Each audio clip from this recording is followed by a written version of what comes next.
Éxodo 18, el título de hoy va a ser la reunión, el consejo y la despedida de Jetro. Es básicamente lo que va a pasar. Va a haber una reunión, un consejo de este hombre y luego la despedida, que es el último versículo donde vemos que se despide. Pero si te acuerdas, los hijos de Israel, en lo que hemos estado estudiando Éxodo, se encuentran con su primera victoria. Ellos ya en capítulo 17 tuvieron su primera victoria en lo que derrotaron a los amalecitas. No solo su primera victoria, sino que su primera batalla. Antes de eso nunca habían empuñado una espada o hablábamos la semana pasada, ¿qué usaron? ¿Usaron ondas? ¿Usaron piedras? ¿Qué usaron? No sabemos, no nos dice. Sí dice que a filo de espada, pero pudieron haber usado otros arcos o no sabemos, pero sabemos que sí tuvieron la victoria. Y sabemos también que fue un esfuerzo de equipo.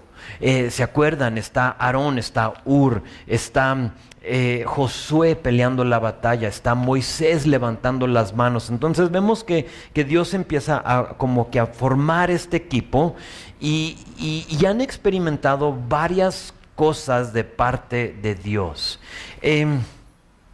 Han visto su omnisciencia. Y dices tú, ¿qué es eso? Su omnisciencia simplemente es que Él ha estado en todo. ¿Cómo es que Él sabe todo, Él ha visto todo? Desde la esclavitud de Egipto, cuando ellos estaban en Egipto, de hecho que desde antes, a la invasión de Amalek, Él todo lo sabe. Y eso te debe de dar una confianza en quien es tu Dios, que Él todo lo sabe. Bueno, depende qué estés haciendo, ¿no? Porque si estás haciendo cosas que no debes, dices, pues yo no quiero que Él todo lo sepa, pero Él todo lo sabe. Pero si estás caminando con el Señor y quizás estás pasando por una dificultad, tienes que saber que Él lo sabe. Él se fija en todo y ellos lo están experimentando. También han visto su omnipresencia, cómo ha estado con ellos en todo momento. Él está ahí con ellos, no los ha desamparado, no los ha abandonado. Dios está con ellos, omnipresente, y hace lo mismo en tu vida. Presente en todo. Pero también han visto su omnipotencia, cómo Él ha luchado por ellos en todo aspecto. O sea, empiezan a reflejar en el pasado y ven cómo es que Dios estuvo con ellos en las plagas. Ven cómo Dios estuvo con ellos cuando partió el mar. Ven cómo estuvo con ellos cuando hizo las aguas de mar amargas, las hizo dulces, y etcétera, y etcétera. Agua de la roca, el maná, todo eso. Ven su omnipotencia, cómo Él está luchando por ellos. En todo momento Dios ha visto, Dios ha actuado y ha estado al lado de su pueblo. Y fíjate, así como Dios lo prometió, Él lo ha cumplido. Y ahí los encontramos ahorita, están en Refidim después de esta gran batalla. Y hoy nos toca examinar lo que sucedió después de esa victoria. También de esa agua que fluye del agua en lo que están sedientos. ¿Y qué hacemos? Y Dios le dice a Moisés, tú toma tu vara y tú golpea la roca. Y más adelante vamos a ver que van a tener sed una vez más, y esta vez va a decir Dios, solo háblale a la roca, ¿sí? Y Moisés sabemos que en su ira le va a golpear. La roca no lo vamos a ver hoy, pero cuando lleguemos a ese punto, vamos a ver que esa roca es simbólica. De hecho, 1 Corintios 10 te dice que esa roca es Jesús, ¿sí? Y cómo Él fue golpeado la primera vez, y de ahí en adelante tú solo le necesitas hablar. Sí, ya no necesitas golpearlo, ya no necesitas ser golpeado. Es la roca que fue golpeada, y eso lo veremos más adelante. Ya les aviso cuando estemos por llegar a ese pasaje, porque es muy bonito, como es simbólico de Jesucristo aquí en el Antiguo Testamento, porque toda la Biblia habla de Jesús. Absolutamente toda apunta a Jesús. Entonces, antes de eso, Antes de seguir aquí en capítulo 18, les quiero dar una idea de lo que nos resta en el libro de Éxodo, porque sí, como que llegamos aquí en 18 a un fin y de algo que hemos estado viendo y luego vamos a seguir a otras cosas de 19 en adelante. Entonces, capítulo 18, por si te gustan los bosquejos, es el último capítulo que conocemos como el aprendizaje espiritual de los israelitas. En estos capítulos, y se puede decir, creo que del 13 en adelante, o del 15 a 18, los israelitas han aprendido y se han dado cuenta de quién es su Dios. Sí, lo han visto actuar, lo que les dije al principio, omnisciencia, omnipresencia, omnipotencia, lo han visto. En esos capítulos no lo detalla. Pero en capítulo 19 cambia la cosa. De capítulo 19 a 24 tenemos una porción que se dedica a, ¿qué crees? A la ley. Es donde tenemos los 10 mandamientos. Aquí pronto vamos a ver los 10 mandamientos, más otras leyes acerca de idolatría, tener ídolos, no tener ídolos, de amos y siervos, leyes sobre las propiedades, leyes sociales, leyes morales, leyes religiosas. 19 a 24 cubre todo eso. Vas a ver que va a cambiar, o sea, vamos a empezar a ver leyes y todo eso. Vamos a experimentar que de 19 a 24 el enfoque es la ley, y pronto, creo que aún en capítulo 19, vamos a darnos cuenta que nadie la libra, o sea, que nadie puede con la ley, y por lo tanto eso apunta a Jesús, que necesitamos un Salvador. Entonces eso lo veremos en esos capítulos, pero nos queda otra porción de capítulo 25 a 40, es lo que vemos como la instrucción, planificación y construcción del tabernáculo, todavía no templo, sino que tabernáculo, algo portátil que van a llevar con ellos. Entre esos capítulos tenemos el famoso evento, quizá lo conoces, del becerro de oro. Cuando sube Moisés, está a los 40 días, ya no se aguantan, y no me adelanto para que lo veamos en ese entonces, pero todos conocen el becerro de oro. Pero hoy tenemos uno de mis capítulos favoritos. Este capítulo 18 se enfoca mucho en el ministerio, en servir, en formar parte de esto, de lo que estamos haciendo aquí. Y creo que todos deberían, uno, leer, y dos, estudiar detalladamente este capítulo si quieren formar parte de un ministerio, ya sea aquí o en otro lugar. Es importante que sepas lo que dice este capítulo. Aquí en capítulo 18 tenemos la historia de la visita del suegro de Moisés, Jetro. Viene a visitarlo. Él va a llegar, va a observar unas cosas, y luego va a dar un consejo, y luego, ¿sabes qué va a hacer? Se va a retirar. O sea, llego, nos abrazamos, besamos, vamos a ver, voy a ver unas cosas, voy a decir algo, pero entonces me voy a retirar. Y eso creo que nos puede hablar un poquito a nosotros, porque a final de cuentas es todo lo que podemos hacer nosotros en las vidas de otras personas. Sí, es que aparte de lo que podemos ver, es simplemente darles un consejo y dejar que ellos decidan qué van a hacer. O sea, retirarte, no estés ahí como que dándoles bibliazos, ¿no? Bibliazos, porque eso nunca ayuda. Le estorbamos al Espíritu Santo. Entonces, hoy vamos a ver que Jetro hace eso en una manera muy sutil, o sea, es como que, de hecho, que ni te das cuenta, a lo menos que yo te lo diga, porque llega, observa y al fin se retira. O sea, y ya jamás volvemos a oír de este hombre. Entonces, esa es una observación que veo en el texto, lo que hace Jetro así como en una manera ajena al texto, que no lo dice, pero lo está ahí. Entonces vean conmigo verso 1, vamos a leer de 1 al 5. Dice: oyó Jetro, sacerdote de Madián, suegro de Moisés, todas las cosas que Dios había hecho con Moisés y con Israel su pueblo, y cómo Jehová había sacado a Israel de Egipto. Y tomó Jetro, suegro de Moisés, a Séfora, la mujer de Moisés, después que él la envió, y a sus 2 hijos. El uno se llamaba Gersón, porque dijo: forastero he sido en la tierra ajena, eso es lo que indica su nombre. Y el otro se llamaba Eliezer, porque dijo: el Dios de mi padre me ayudó, o Dios conmigo, puede decir, y me libró de la espada de Faraón.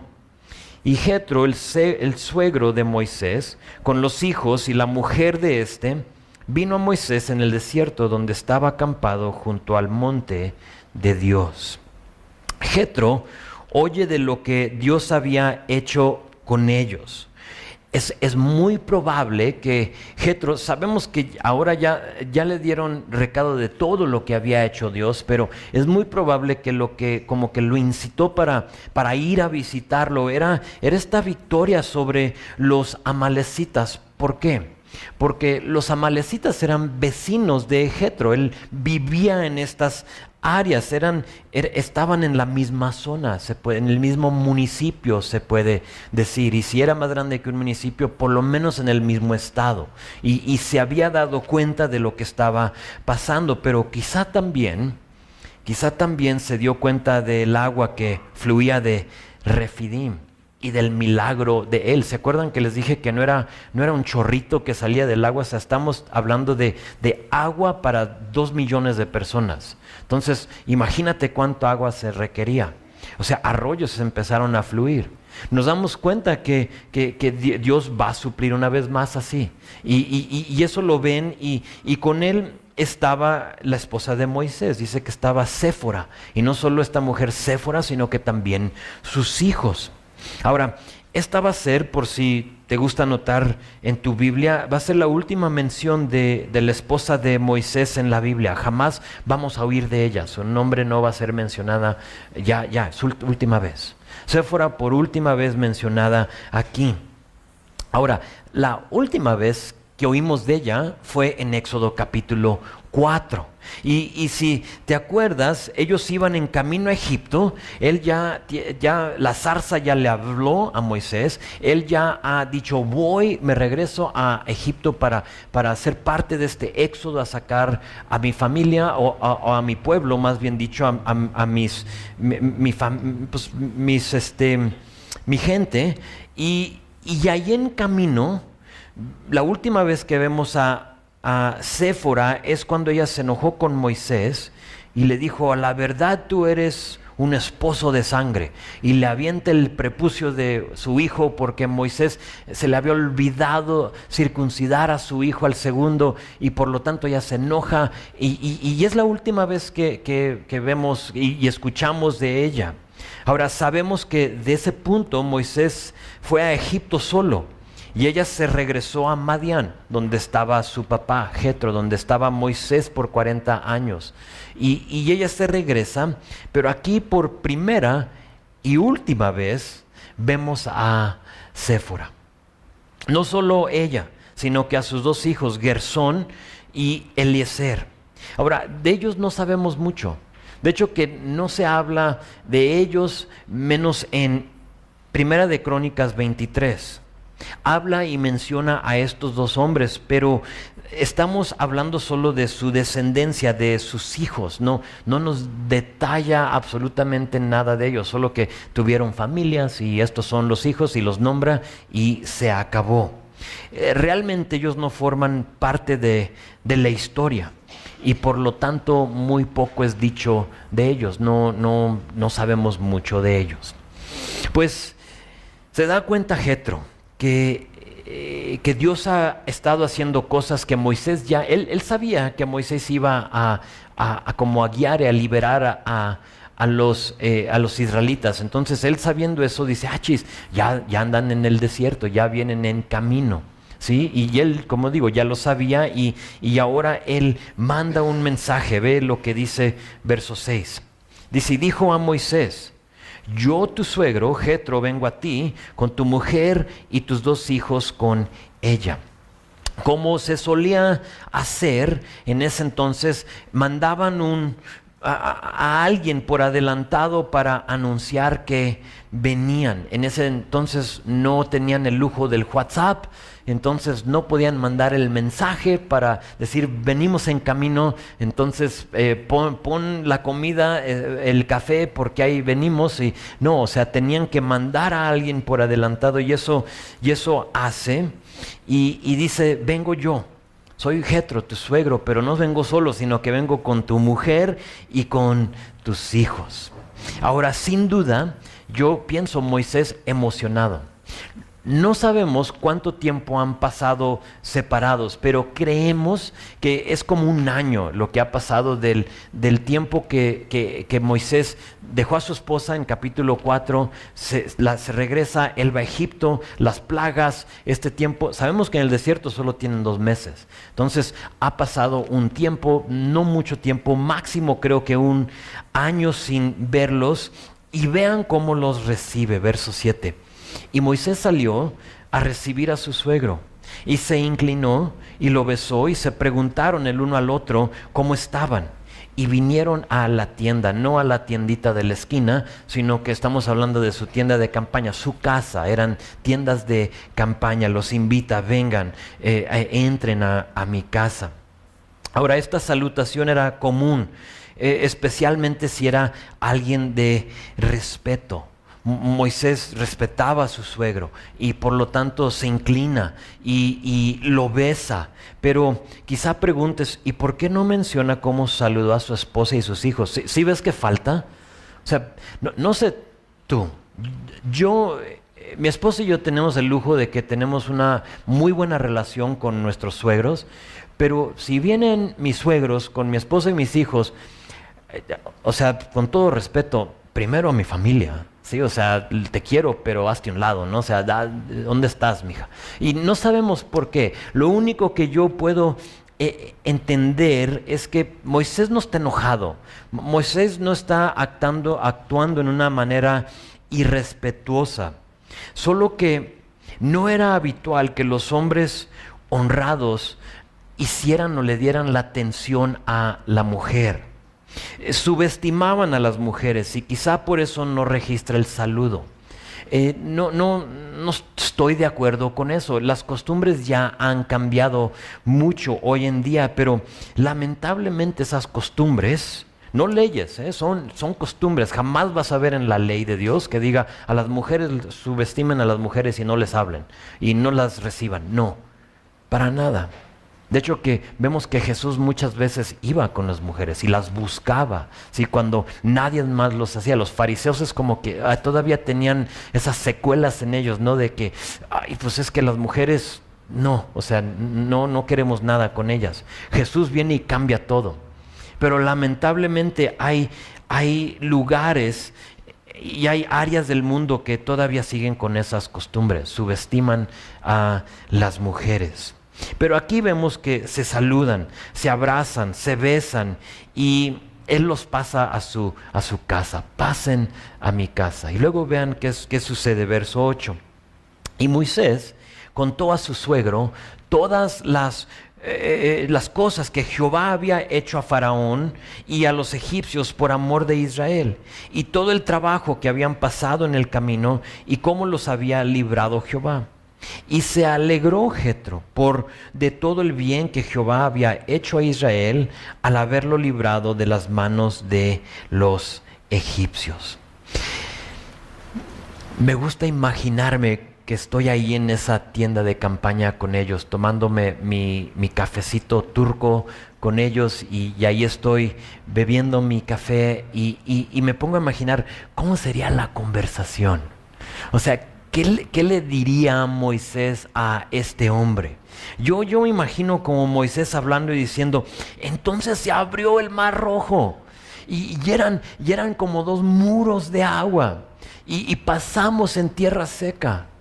Y luego le dice, y luego salimos de ahí y las aguas estaban amargas. Pero de pronto Dios dijo, echa el palo, la varita, al agua. Y de pronto las aguas se hicieron dulces. Era un milagro. Y luego como que le dice, no solo eso, sino que espérate hasta la mañana. En la mañana no vayas a aguas, no vayas a pisar lo que está en el suelo, el rocío, porque en la mañana vas a ver un rocío sobre la tierra.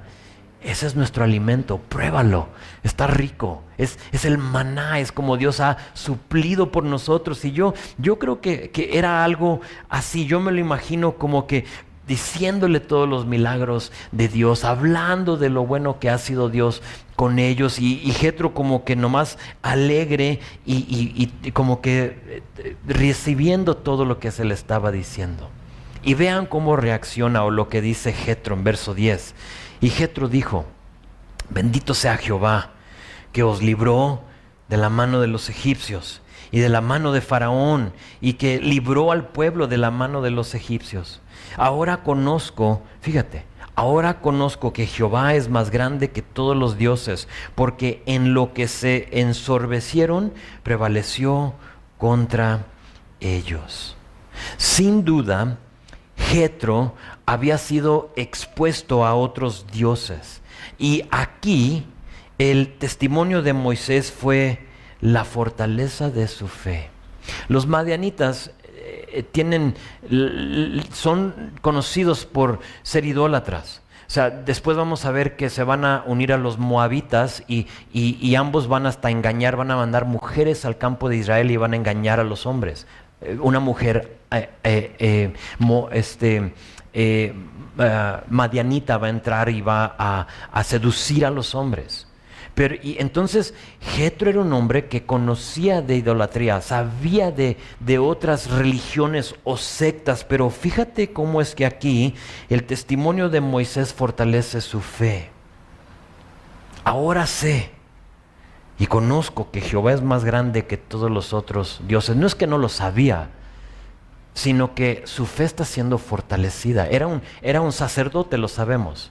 Y entonces no era sacerdote de ídolos, era sacerdote del rey. Nos da a entender que no solo los israelitas eran los únicos que adoraban a Dios. Ahora, los madianitas eran descendientes de Abraham por el lado de Cetura, de su segunda esposa. ¿Sí? Entonces, si lees ahí en Génesis, te das cuenta que los madianitas o Madián era uno de los hijos de Abraham. Entonces, venían de por ahí, pero no eran parte del pueblo de Israel. ¿Sí? Eran de la otra mujer, de Cetura. Y sabían, y esto lo quiero aplicar a nuestras vidas, sabían que nuestro testimonio tiene el poder de hacer lo mismo para otras personas que han sido expuestas a otros dioses. Ahora, cuando hablo de otros dioses, sabemos que para nosotros, claro, vivimos en un lugar muy religioso y sí vemos otros dioses, pero no solo estoy hablando de la estatua o de otra cosa así, sino que cuando hablo de dioses es cualquier cosa que toma el lugar de Dios. Sí, puede ser drogas, puede ser otra persona, puede ser alcohol, cualquier cosa es otro Dios. Y tenemos que saber que en nuestra ciudad hay personas que están flaqueando espiritualmente. Quizá en un tiempo, ahora esto es para animarte, tú como creyente, quizá en un tiempo estas personas estaban fuertes en su fe, pero ya no. Tristemente otras cosas, otros ídolos los han seducido, pero luego llegas tú y les cuentas de lo que ha hecho Dios en tu vida. Déjate digo de lo que está haciendo Dios en mí. ¿Qué puede suceder cuando tú haces eso? Igual a lo que sucedió aquí. Ahora conozco que Jehová es más grande que todos los dioses. Mi punto es este: no tomes a la ligera lo que Dios está haciendo en tu vida. Mejor compártelo. Eso es lo que Dios puede usar para encender a esa persona que ahorita en este momento está flaqueando. Decirle de lo que Dios está haciendo en ti. Sin duda, como creyentes vemos a Dios obrando en nuestras vidas de ciertas formas y maneras. Quizá no como tú quieras exactamente, pero por lo menos Dios te dio vida hoy. Y eso merece que tú hables de Él. ¿Sabes? Dios hoy me dio vida. ¿No, la merezco? Absolutamente no. Pero y cuando tú tienes ese punto de vista y lo compartes con alguien más, ¿sabes lo que pasa? La fe de otros es encendida y fortalecida. Y eso es lo que está pasando aquí con Jetro. Verso 12, y tomó Jetro, suegro de Moisés, como si no era suficiente el decir, híjole, ahora sí ya conozco que el Dios de Jehová es el único y que es más que los demás. Dice que tomó Moisés holocaustos, Jetro, el suegro de Moisés, holocaustos y sacrificios para Dios. Y vino Aarón y todos los ancianos de Israel para comer con el suegro de Moisés delante de Dios. No puede haber una celebración sin comer. Y aquí vemos que Jetro ofreció sacrificios y holocaustos a Dios. Haz de cuenta, hoy en día sería una carnita asada. Vamos a la carnita asada. O si eres del norte, una discada, ¿no? O sea, vamos a la discada. Siempre tiene que haber algo de comer. Y aquí vemos que comen, se sacian, platican. Porque el comer en esta región del mundo es algo muy personal. ¿Sí? Comes tú y son platillos así, estilo familia y de ahí agarran todos. Entonces tú estás confiando que la persona que está a tu lado se lavó las manos, ¿no? Y que o sea, tú estás tomando tu pan y le estás agarrando y estás comiendo y ellos también. Y entonces es algo muy íntimo, es algo muy personal. Y eso están haciendo, comen, se sacian, platican y se termina la noche. Vamos a acostarnos, pero sabes, no se termina la historia. Y ahora sigue lo que observó Jetro. ¿Se acuerdan? Les dije que va a observar algo y luego va a dar un consejo. Fíjense en verso 13. Aconteció que al día siguiente se sentó Moisés a juzgar al pueblo, y el pueblo estuvo delante de Moisés desde la mañana hasta la tarde. Lo que voy a decir no es para crear controversias en tu mente o con otras personas, pero sí es bueno saber lo que otros piensan. Hay rabinos judíos, obviamente, que dicen que el Torá, o la Torá, discúlpame, no fue escrito en una manera cronológica, ¿sí? Y que este es uno de esos casos. Según su modo de pensar, dicen que capítulo 18, y esto te lo digo es como información extra, ¿sí? Realmente no tiene nada que ver con nuestra historia.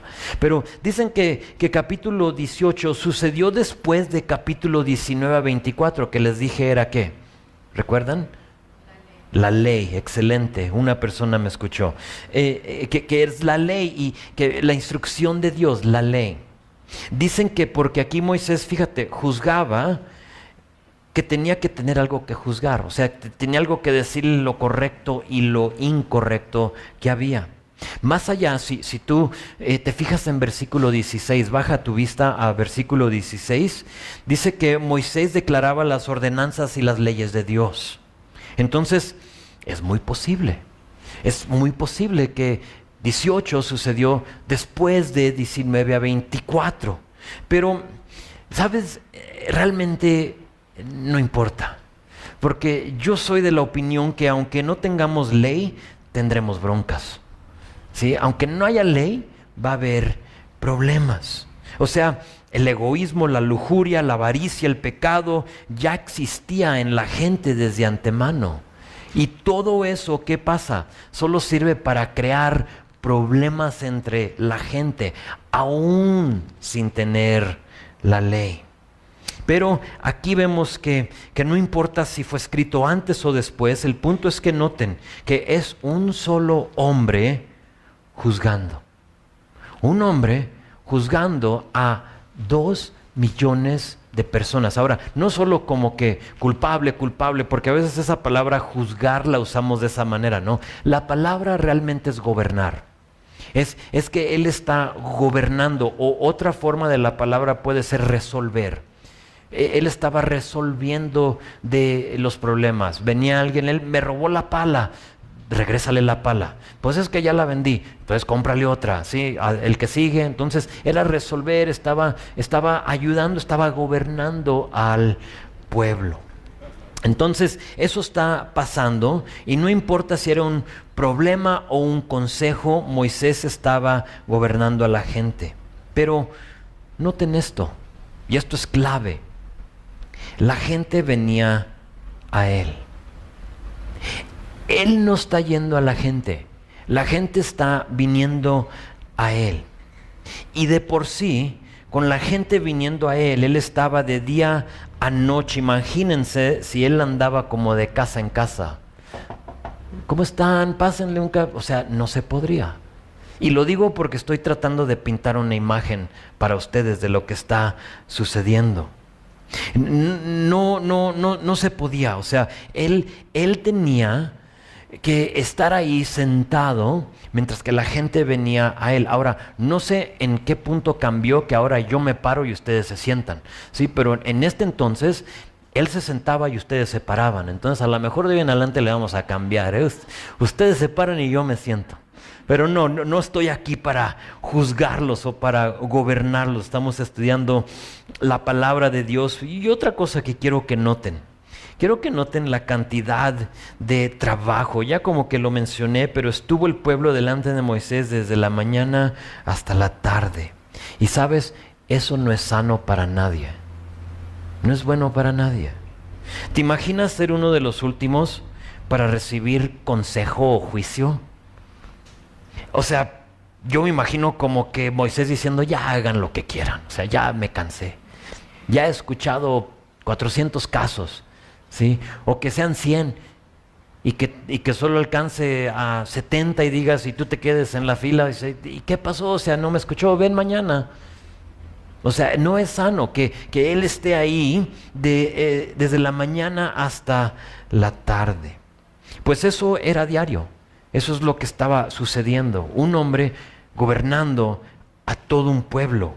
Y Jetro lo nota y no le parece bien.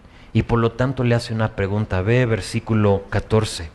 Viendo el suegro de Moisés todo lo que él hacía con el pueblo, dijo, ¿qué es esto que haces con tu pueblo? ¿Por qué te sientas tú solo? Y todo el pueblo está delante de ti desde la mañana hasta la tarde. Verso 15. Y Moisés respondió a su suegro, porque el pueblo viene a mí para consultar a Dios. Cuando tienen asuntos, vienen a mí.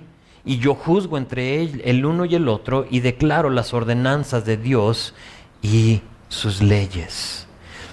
Como que escucho a Moisés diciendo, pues, ¿qué puedo hacer? O sea, ¿qué más hago? O sea, es mi chamba, ¿no? O sea, como que él está diciendo, no lo hago porque quiero, sino que lo hago porque eso se requiere de mí. Alguien lo tiene que hacer y Dios me ha puesto a mí encargado de esto, entonces pues yo lo voy a hacer.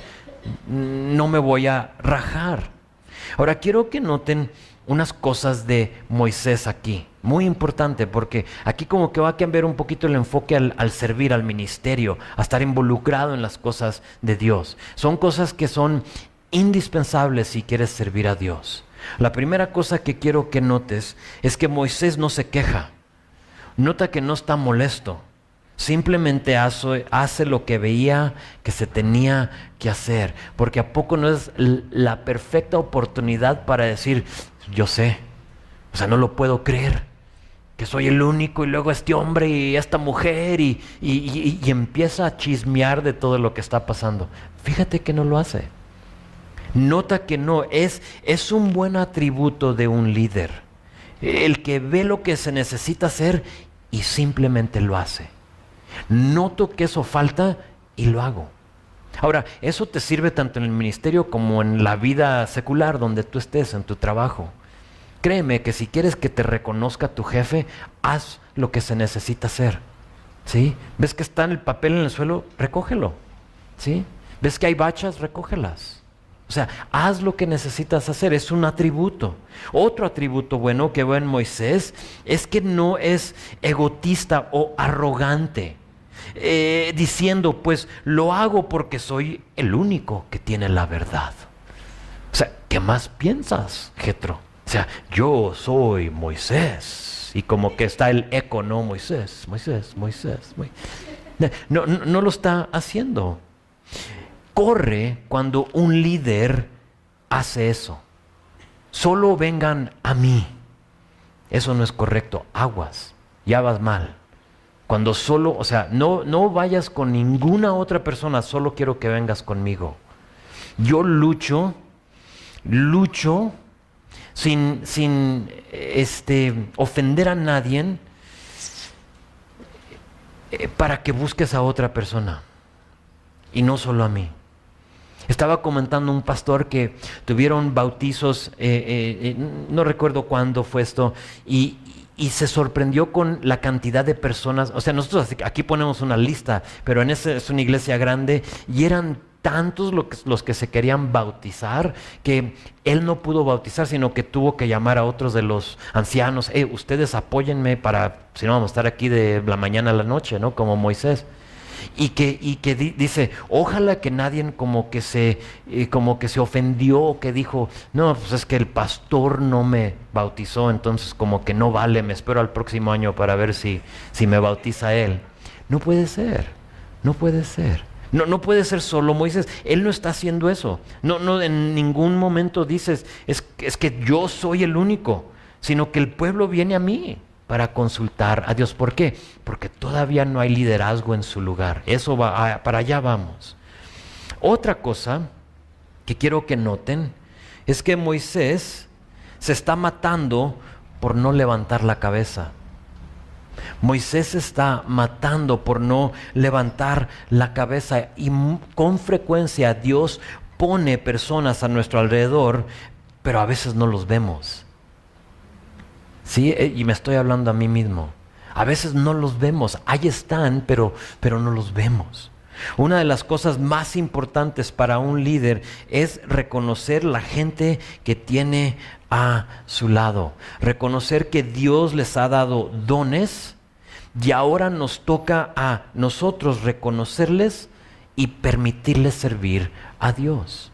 Y es como el punto de fracaso de Moisés, no lo ha visto. O sea, hay gente, pero no lo ha visto. Ahorita vamos a ver que hay gente, pero no los ha visto. Y es un punto de deficiencia, se puede decir, en Moisés. Ahora, ¿recuerdan que les dije que Dios es omnipresente? ¿Recuerdan que eso es que Dios está viendo todo? ¿Está en todo lugar? Pues, ¿qué creen? Dios está viendo esto y mandó a Jetro para decirle lo siguiente. Y quiero así, que tú lo veas de esa manera, porque a veces no vemos a Dios obrar en nuestras vidas, porque se nos pasan estas cositas tan sutil que están en la vida. O sea, Moisés no lo va a reconocer como tal cual, pero es eso, es Dios viendo que se está matando y Dios diciendo, muevo como el ajedrez, ¿no? Ok, para acá, y Dios está como moviendo las piezas. Y aquí mueve a Jetro para que venga y hable, y de versículos 17 a 23 tenemos el consejo de Jetro. Vean lo que les dice. Les dice, entonces, el suegro de Moisés le dijo, no está bien lo que haces. Desfallecerás del todo, tú y también este pueblo que está contigo, porque el trabajo es demasiado pesado para ti y no podrás hacerlo tú solo. ¿Sabes? Me encanta que Jetro tuvo el valor para decirle algo muy directo al líder de más de 2 millones de personas. O sea, Jetro es un pastor con sus ovejas, con sus hijas, tiene su ganado, y él se atreve a decirle algo difícil a una persona, un líder de 2 millones de personas. A veces ponemos al líder como acá muy arriba, que ya es intocable, ya nadie le puede decir nada, ya nadie se puede acercar a él porque yo soy el líder y me llamo Moisés, y otra vez se escucha el eco, ¿no?, de su voz. No es eso. Jetro lo hace. Sí. Recuerdo a mi amigo Luis. Él siempre decía, y ustedes algunos me han escuchado, lo recuerdo, lo tengo muy presente, que él siempre decía, un buen amigo no te encaja el cuchillo en la espada, sino que te lo encaja en el pecho. Así, o sea, directo. ¿Qué está tratando de decir? Que te dice la verdad aunque duela. Y ese es un verdadero amigo. Y sabes, Jetro le dice, esto no es bueno ni para ti ni para el pueblo. Él está observando esto, no es bueno para nadie, no era bueno para Moisés porque tarde que temprano se va a cansar y se va a desanimar. Y no solo se va a desanimar, sino que va a empezar a dar un consejo equivocado muy probable. O sea, ya me cansé de esto, estoy cansado. No era bueno para el pueblo porque ellos merecían a alguien fresco y listo para atenderlos. ¿Sí? ¿Te imaginas, como dije ahorita, si a ti te tocó la ficha 457 y tienes que estar ahí todo el día para que te atienda este hombre? ¿Qué tipo de consejo piensas que vas a recibir? No creo que algo muy bueno. O por lo menos yo, o sea, imagínate ir al doctor y que a ti te toque la ficha 400. ¿Tú quieres verlo? Yo no. O sea, opéralo. No, espéreme, doctor. O sea, es que, o sea, no me va a checar. No, mándalo. O sea, que lo operen. Y no se vale. O sea, no es bueno. Le está diciendo Jetro, no es una solución a largo plazo. O sea, a lo mejor ahorita te esté funcionando, pero a largo plazo esto va a caer. Y luego, verso 19. Oye ahora mi voz. Aquí está su sugerencia. Yo te aconsejaré y Dios estará contigo. Está tú por el pueblo delante de Dios. ¿Qué está diciendo? Tú ora. Tú estás delante de Dios por el pueblo. Tú intercede por el pueblo. Ora. Son cosas claves para un líder. Y somete los asuntos a Dios. ¿Qué es eso? Deja que Dios obre. O sea, para de dar bibliazos. O sea, tú ora. Tú sométele o dale a Dios los asuntos, somete los asuntos a Dios, deja que Dios obre. Y luego dice, verso 20, y enseña a ellos las ordenanzas y las leyes y muéstrales el camino por donde deben andar y lo que han de hacer. ¿Qué es eso? Discipúlalos. Discipula a la gente. Háblales de Dios. Diles qué deben hacer. Diles lo que dice la palabra. Le dice Moisés, sí, tú eres el representante de la gente hacia Dios y viceversa, ¿sí? De Dios hacia la gente, es lo que él hacía, era como el intermedio de ambos lados. Tú les vas a instruir, pero a la misma vez, verso 21, además. Y a mí como que no me gusta mucho esa palabra además. Creo que encaja, otra versión, no recuerdo cuál otra, dice sin embargo.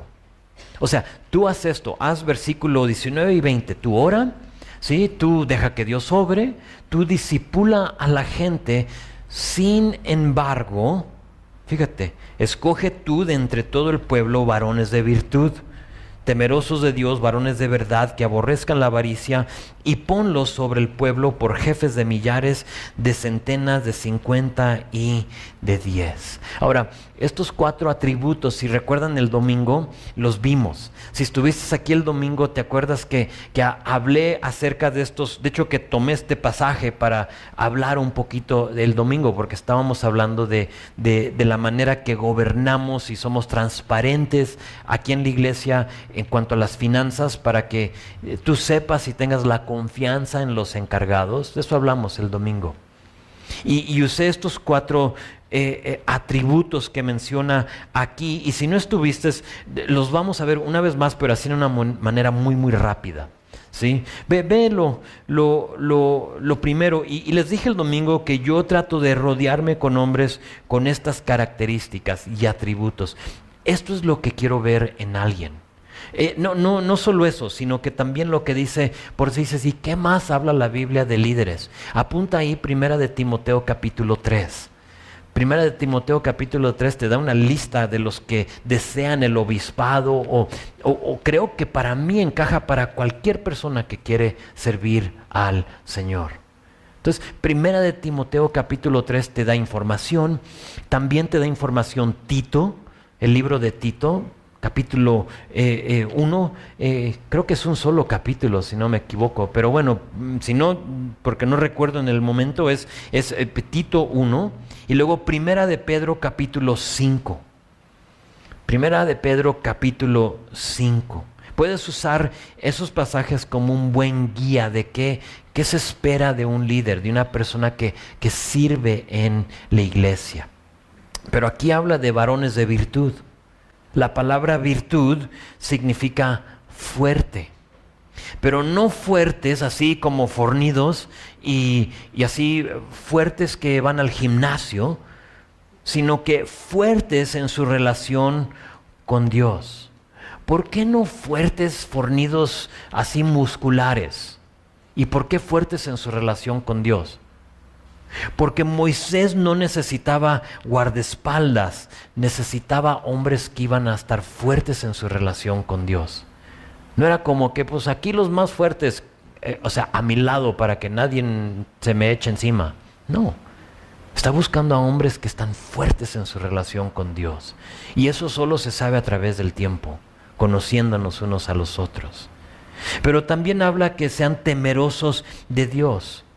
Eso habla de que no es que le tengan miedo a Dios. A veces vemos al temor como eso, y a veces la Biblia habla acerca de eso, pero en cuanto a Dios, nunca habla de que le tengas miedo a Dios, sino que el temor es más como reverencia. Es una reverencia de Dios, moralmente temeroso, de que sirves a un Dios grande y que le debes de tener reverencia, respeto a tu Dios. Hombres que respetan a Dios, que no están haciendo cosas para comprometer su relación con Dios, quienes son, su testimonio y lo demás, temerosos de Dios. Pero entonces habla de varones de verdad. Y el domingo di el ejemplo de hombres que no desean hacer las cosas chuecas, ¿sí? O hombres que no se hacen de la vista gorda, ¿sí? Que pues como que no veo eso, ¿sí? Pastor, tengo un material para usted y ¿a cómo me lo da? Pues bien barato, pero es porque te lo robaste. No, vamos a hacer las cosas bien. Tenían que ser hombres de verdad, hombres que iban mira, Dios suple. De él dice la palabra, que es todo el ganado, el millar de ganado en los collados. Entonces, ¿qué le vas a ofrecer a él? Nada, es de él. Entonces, si hacemos las cosas bien, en verdad Dios lo respalda y Dios honra eso. Aunque nos cueste a nosotros aquí, Dios respalda cuando hacemos las cosas bien. Y una iglesia, una persona sirviendo necesita ser una persona de verdad. Pero no solo eso, queda una. Dice que aborrezcan la avaricia. La palabra avaricia realmente es rapiña. Rapiña, estamos hablando de robar con uso de violencia. Indica aprovecharse de la gente para sacarles ganancia. Ahora, ¿por qué iba a ser tan importante no ser personas ávaras, personas que codiciosas, personas que querían aprovecharse de la gente? ¿Por qué hombres de verdad? ¿Por qué temerosos de Dios? ¿Por qué hombres fuertes en su relación con Dios? Por versículo 22, vean lo que dice. Ellos juzgarán al pueblo en todo tiempo y todo asunto. No solo juzgar, eso es culpable, sino que gobernar, resolver las cosas para la gente. En todo asunto, lo grave lo traerán a ti y ellos juzgarán todo asunto pequeño. O sea, como la corte suprema es Moisés, ¿no? O sea, lo que no pueden resolver, que ya es algo como muy allá, se lo deben de llevar a Moisés. Pero las cosas así comunes y corriente podía ser para ellos. Y dice, y así aliviarás la carga sobre de ti y la llevarán ellos contigo. Escuché una historia de una clase así en la iglesia dominical de los chicos y estaban estudiando este pasaje. Entonces le dice la maestra, les dice a los niños, ok, vamos a ver cómo era esto, o sea, cómo se llevaba a cabo esto. Entonces, antes de tener a estos líderes, y le dice la maestra, ¿y quién quiere ser Moisés? Y uno levanta la mano, ok, tú eres Moisés, y los demás se van a poner en pares para encontrar un problema. ¿Sí? Y luego esos problemas se los vamos a llevar a Moisés para que más o menos entiendan lo que estaba sucediendo aquí, ¿verdad? Entonces se separan los niños así en dos y se sienta Moisés así en su silla y luego viene el primer grupo, eran dos, y le dicen, ok, ¿qué es tu problema? Y les dice, pues tenemos hambre, no tenemos nada de comer. Y luego le dice Moisés, pues vayan y maten animales. Ah, ok, muy bien, y se van. Entonces así de fácil lo solucionaron. Y luego viene el que sigue, viene el otro par y se paran delante de Moisés y le dicen, ¿qué es tu problema? Y les dicen, alguien está matando a nuestros animales. Y ya se dan cuenta lo que pasó, ¿no? Así pasa, es lo que estaba sucediendo. Unos matan animales, otros nos los están matando y ese tipo de cosas estaba sucediendo. Entonces, las cosas así que ustedes puedan solucionar, solucionenlas. Pero lo demás, llévenselo a Moisés. Pero ¿por qué importante es esto? Porque noten verso 22, porque ellos iban a juzgar al pueblo en todo tiempo y en todo asunto pequeño. Más allá, si te fijas, dice verso 21, que iban a estar encargados de 1000 unos, otros de 100, otros de 50 y todavía algunos de 10. Estos iban a ser hombres ¿de qué? De influencia en la vida de muchos, aunque fueran 10. 10 son demasiados para una persona que codiciosa, una persona que no teme a Dios. ¿Sí? ¿Se imaginan lo que pasaría si no eran fuertes en su relación con Dios y están dando consejo? No se vale. En la escuela de ministerio le dije a los varones que la cumplieron con nosotros, éramos creo 5 que la cumplieron. Hey, cuando des consejo, da Biblia. O sea, no estás aquí para dar tu opinión o tu sugerencia. Biblia, siempre Biblia. Este es nuestro consejo. Entonces, hombres fuertes, tienen que estar fuertes y ser fuertes en su relación con Dios.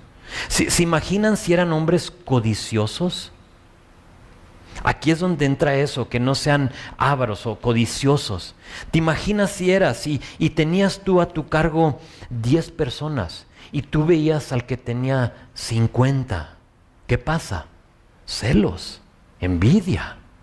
Yo quiero ser el de 100. Yo quiero estar al frente. Yo quiero ser Moisés. Y por eso era muy importante que estos hombres tengan estos atributos, estas características para servir a Dios. Y no solo líderes, sino que creo yo para toda persona que forma parte de la iglesia. Ahora, ¿qué pasa si él sigue el consejo? Híjole, ya vamos tarde. Siempre se me pasa el tiempo. 23. Si esto hicieres y Dios te lo mandare, tú podrás sostenerte y también todo este pueblo irá en paz a su lugar. Otra versión dice, si sigues este consejo, serás capaz de soportar las presiones y el pueblo estará en paz. Hay un dicho que dice, si quieres que algo salga bien, hazlo tú mismo. Sí, pero aquí Dios le está diciendo a Moisés que él iba a obrar a través de los demás y que todo iba a estar bien. Que no era necesario que él haga todo. ¿Por qué? Porque ya tenía los parámetros de estas personas. Busca a estos hombres. Sin duda, ya has pasado tiempo con ellos, ya sabes quiénes son y quiénes no son. Y de hecho, vas a aguantar más. No vas a desfallecer, o sea, vas a aguantar porque ahora tienes ayuda. Ahora, Moisés tiene una decisión que tomar y en los últimos 3 versículos lo decide. Y oyó Moisés, verso 24, la voz de su suegro y hizo todo lo que le dijo. Escogió Moisés varones de virtud de entre todo Israel y los puso por jefes sobre el pueblo, sobre 1000, sobre 100, sobre 50 y sobre 10. y juzgaban al pueblo en todo tiempo. El asunto difícil lo traían a Moisés y ellos juzgaban todo asunto pequeño. Y despidió Moisés a su suegro y éste se fue a su tierra. Evidentemente, Séfora y sus hijos se quedaron con él porque solo menciona que él se regresa. Entonces Moisés recibe a Jetro, lo escuchó, hizo lo que le dijo y después de un tiempo lo despidió y se fue a su tierra. Moisés, según Números 11, si no me equivoco, va a elegir a 70 varones. Y en Números 11 dice que Dios le habla a Moisés porque una vez se están quejando de él. Y no tenemos de comer, es cuando las codornices fluyen y hasta por las narices les está saliendo la carne, dice. Llegaremos a ese texto eventualmente. Pero en ese texto dice el Señor, espérame, reúneme los 70 y tráemelos aquí delante de mí. Y Moisés reúne a los 70 ancianos y en verso 17 de Números dice, ponlos delante de mí y yo descenderé y hablaré ahí contigo y tomaré del espíritu que está en ti y pondré en ellos y llevarán contigo la carga del pueblo y no la llevarás tú solo. Eso es lo que pasa cuando hay personas que desean servir a Dios de todo corazón y líderes que reconocen que no pueden hacerlo todo.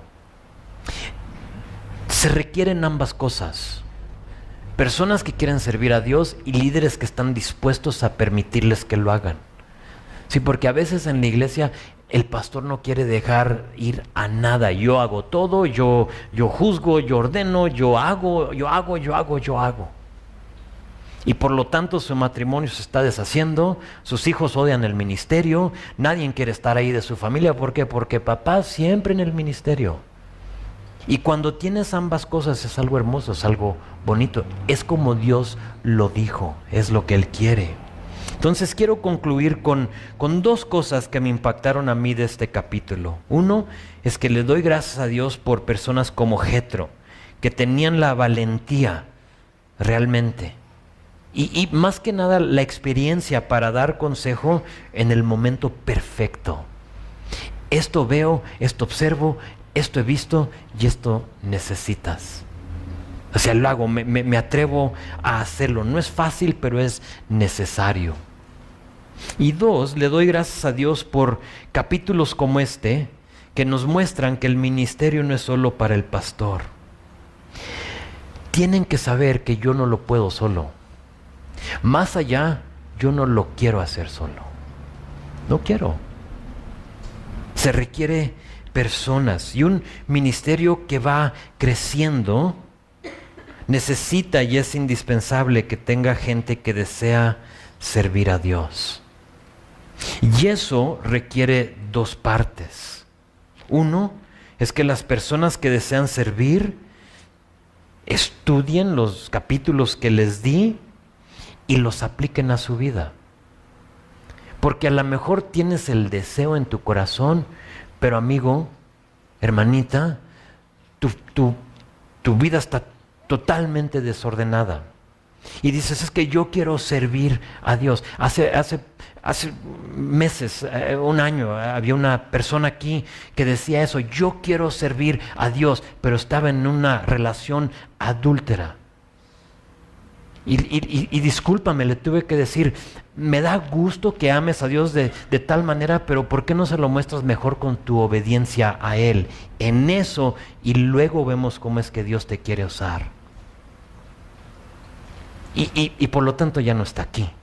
Pero está bien. O sea, yo no voy a poner a esa persona que sirva con tus hijos. ¿Quieres a esa persona con ellos? Absolutamente no. No es una persona de la verdad. Ahora, no estamos buscando perfección. Y fíjate, de todas las cosas, de ninguna de ellas habló de habilidad.